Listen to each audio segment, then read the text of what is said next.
I will be honest, Shamrock Rovers have sent me this. What is the cheapest B&B in Dublin at 15 quid? Burke and Byrne, Graham and Jack, to go to the Finn Harps game Friday night. Jack, how are we? All good. What's the crack? How's the first season been back for you in the League of Ireland? Yeah, really enjoyed it.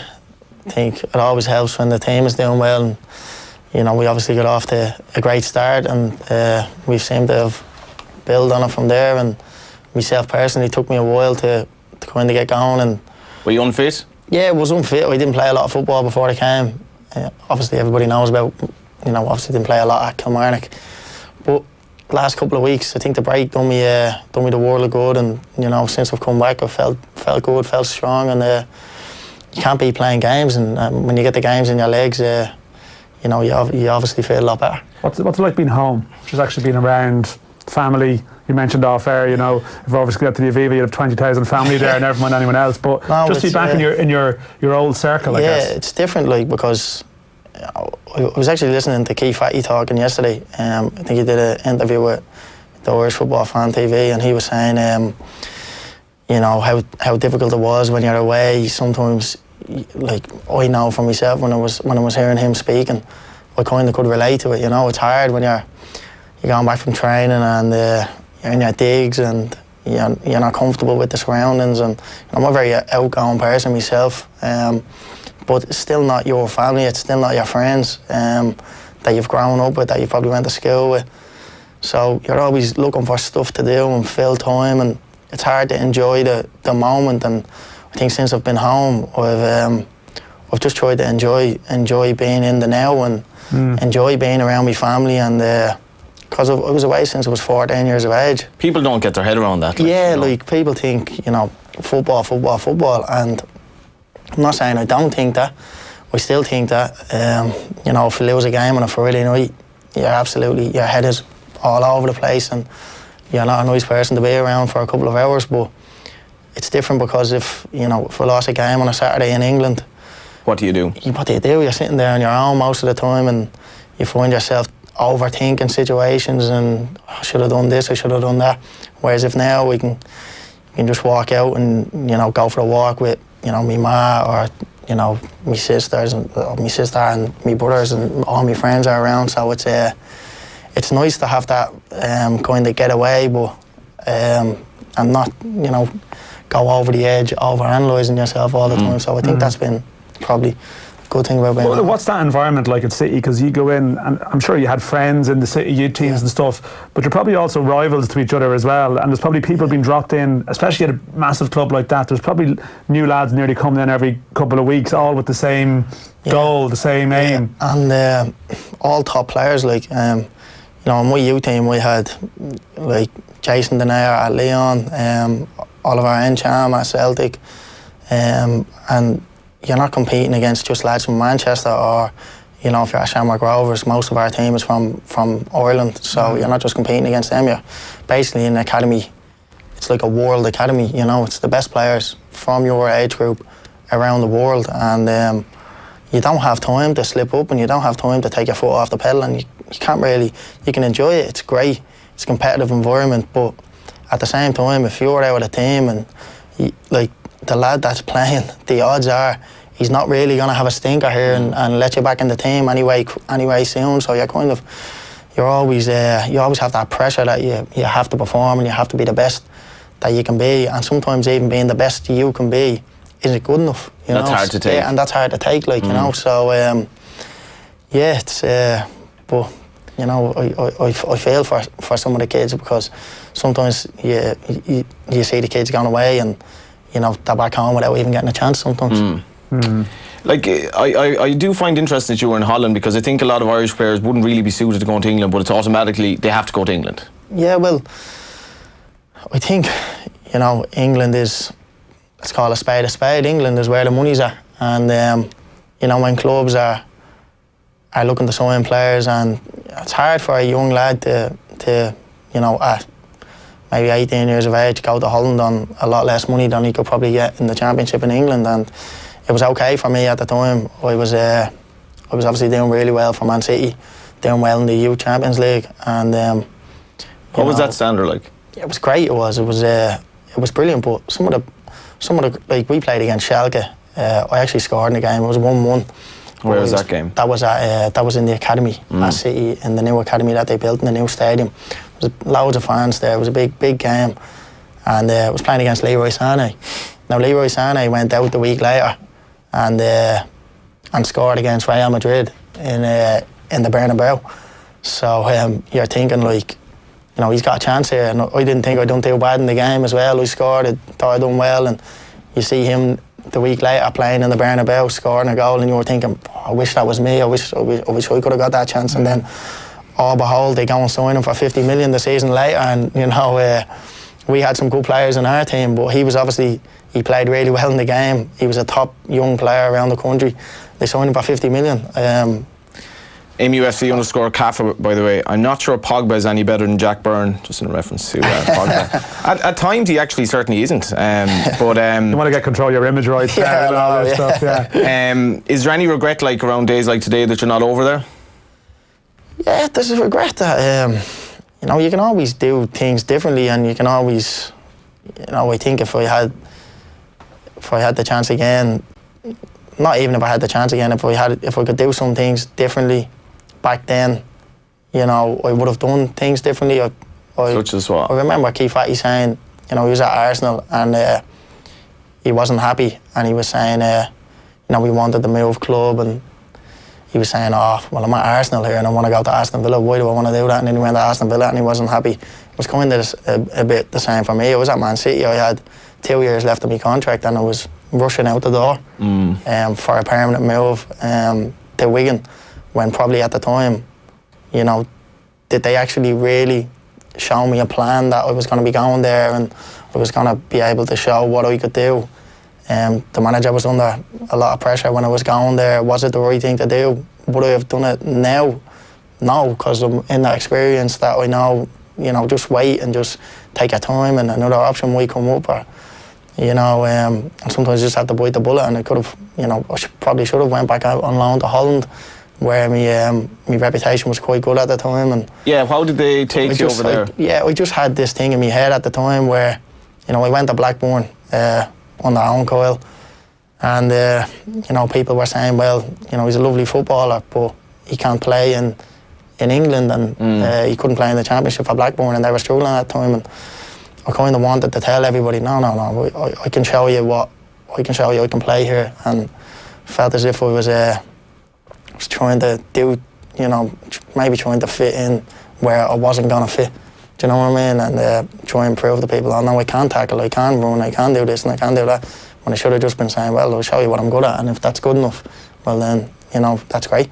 But was it almost like just a sense of desperation just to be playing a first team level, to be out there? Because I'm sure there's probably lads your age who maybe didn't get to Man City, but they're at clubs, therefore they got a chance, you know, and they're playing football, you know, and you're not. Yeah, but the season before I was playing football and I was doing really well, and I got called up to an Ireland training camp or whatever, and it was going like that, and you know, I went to Blackburn. I was told I was going to be playing number 10. It was, you know, Pep Guardiola's only up the road. He'd be coming and watching you on a Tuesday night if they're not going to play, all these kind of things, and you were thinking, this is great.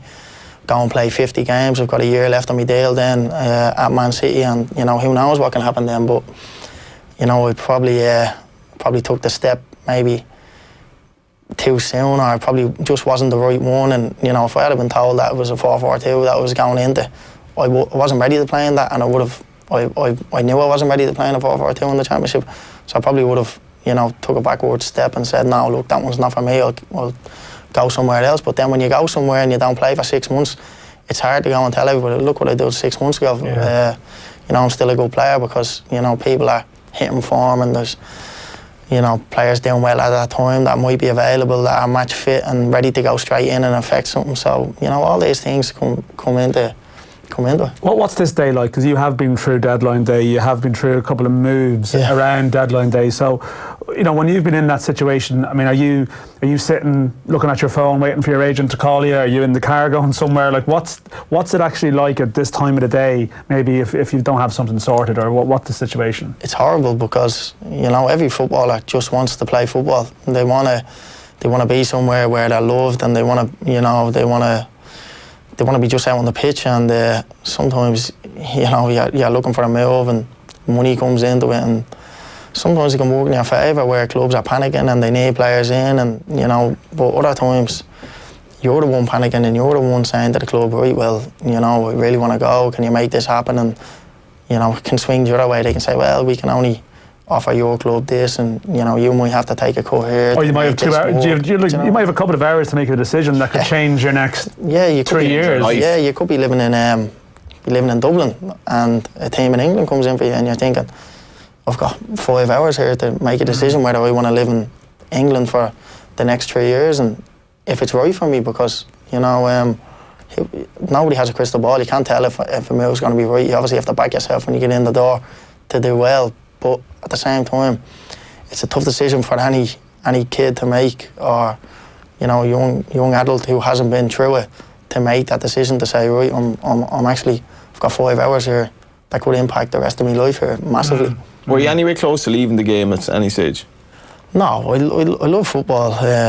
I was never gonna turn me back on it. Where were your options in the Irish off-season? So go back to last winter. Last winter, I knew I hadn't played for 6 months, so I didn't let it get that far. That I could have went back to League One, probably League Two, and tried to scrap it out and from January onwards. But I knew I wasn't fit, and I knew I wasn't going to go in and affect it. And I probably the first 9-10 games of the season back here probably showed that. Played really well in some games, and some games I didn't have it in my legs to just keep it going, And it's a physically demanding league. Yeah, it is. Like, it's tough, especially this league is very, very, very physical. So I knew I had to make a decision back then in coming up to the winter. Probably would have been easy for me to stay at Kilmarnock until January and then just let the move happen in January, come back here. But I knew that if I came back early, get a good pre-season, work hard, that would give myself a better chance. Not saying that I'd go on and rip it up and, do whatever, but I thought that me coming back, having a good pre-season, getting to know everybody, getting them to know me as well, that when the season started and as the season would progress, that would be better for it if I just made the decision and stuck to the decision and said, right, this is what I'm going to do, this is how I'm going to approach it. And, thank God it's gone well so far, but it can always be better. You found yourself in an Ireland squad in March then, which must have been, I don't know, is it fair to say ahead of schedule in terms of your thinking? Definitely. I would never have thought that that would have happened. Obviously very grateful to Mick and Robbie and Terry. They were at the game, and I suppose that was the benefit of being back home. Was if I had a game like that or playing like that out in, I don't know, Kilmarnock, where I was at the time, would they have been there at that time? I've had a lot of bad luck as well, but that was, the little bit of luck that you need sometimes. And obviously didn't play. Would love to play, someday, but. He's watching. I mean, Mick did speak about you recently again, so he clearly has opinions on your game. Yeah, and I listen to him because he obviously knows a lot more about football than I do. And when I was in there and he was speaking to me and he was pulling me, and the same with Robbie, you listen to them because you can only learn from people like that. And I was very grateful to him that he actually took the time out and he did try and speak to me and try and improve my game. And for the benefit of myself, he would pull me in certain situations and say, I think you can do this better. And he's not just throwing me out there and saying, oh, well done, Jack, pat on the back and see you later, I'm never going to see you again, or whatever kind of thing. It's more constructive and help us, so when someone's trying to help you, then you have to be grateful for that. Here is Gary Breen 12 months ago after Jose Mourinho's Man United lost to Brighton last August. Jack is going to stay around for more transfer talk.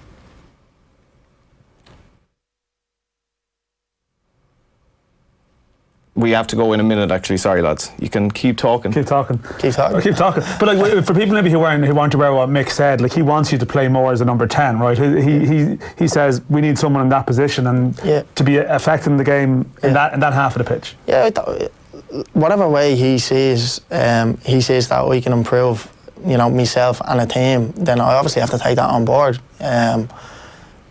I don't think anything he said was negative or anything. He's just trying to help me, and when I'm looking at comments like that, I'm saying, right, well, yeah, I think myself I can get more goals or assists or, you know, stuff like that. But I think my game, if you do come and watch me play, it's not just based on goals or assists. It's I like to class myself as a midfield player who looks to try and control the tempo of the game. So, But I guess he sees you as a number 10. yeah, I think so. Well, I don't know. I haven't.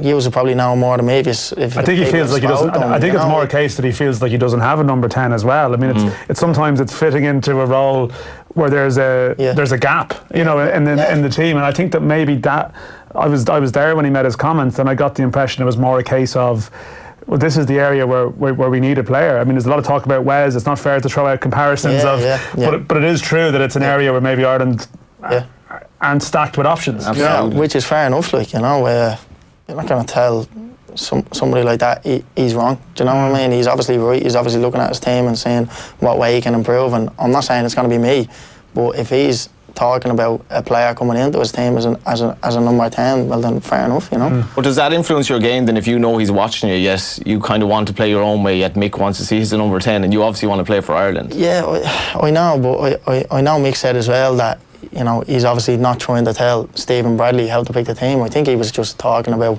you know, what you said, where he needed a player. So look, you're always aware of people in the stands, and I think it's a good thing that, you know, I had the opportunity, I think, for myself to come back to Ireland and play, you know, in front of Irish fans and show, you know, people in this country what I can do. So we mentioned Graham Burke and the B&B and all that, like, so 15 quid to see Rovers and Harps, the B&B, the cheapest B&B in Dublin. You can only use that line once. I was told to use it again, but Graham Burke back, like, that is mad.